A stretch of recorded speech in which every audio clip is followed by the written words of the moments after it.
নমস্কাৰ আজি মই সম্পূৰ্ণ তেল আৰু মছলাবিহীন ভাবে এসাজ আপোনালোকক বনাই দেখুৱাম আৰু ইয়াৰ বাবে মই প্ৰথমতে মগু দালি ধুই লৈছো দুইজনৰ জোখাৰে দাইলখিনি 3-4 বাৰ মান ভালদৰে ধুই ল'ব লাগিব তাৰ পাছত মই অকমান পাচলি কাটি লৈছো ভাতকেৰেলা আলু আৰু কাচকল আপোনালোকে ইয়াৰে কোনোবাতে যদি ভাল নাপায় স্কিপ কৰিবও পাৰে এইখিনি ভালদৰে ধুই লৈ এতিয়া মই কুকাৰ এটাৰ ভিতৰত ভৰাই দিছো আৰু ইয়াতে মই পাচলিখিনি ডুব যোৱাকৈ পানী দি দিছো আৰু অকমান নিমখ দি দিম যেহেতুকে কাচকল আছে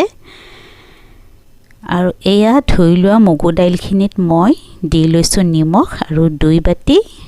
পানী দি দিছো দুইজনৰ জোখাৰে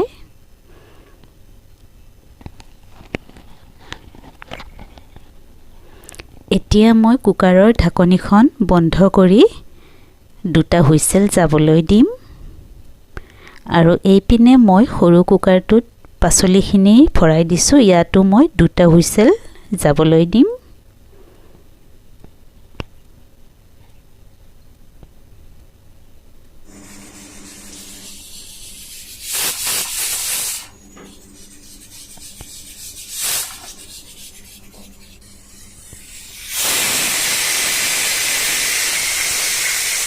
এতিয়া মই এইখিনি ঠাণ্ডা হ'বলৈ দিম আৰু এয়া মই ভাত বহাই দিছো দুইজনৰ জোখাৰে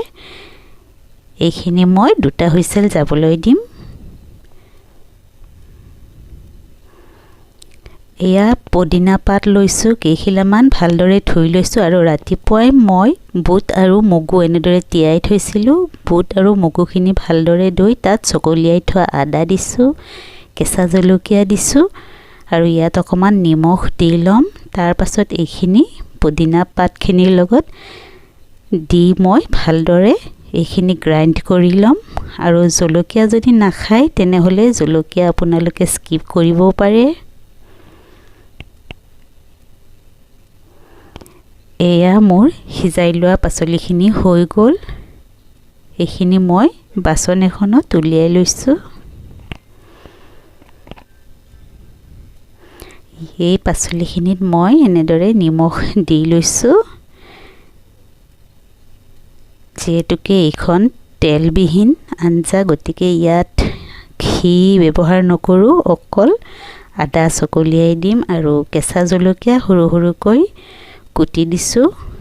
তেল বা ঘি মই ব্যৱহাৰ অলপো নকৰো আপোনালোকে এনেদৰে ব্যৱহাৰ নকৰাকৈ এদিন খাই চাবচোন কেনেকুৱা লাগে গোটেইখিনি মই এনেদৰে কাঁহী এখনত উলিয়াই লৈ বেলেগে বেলেগে পিটিকি লৈছো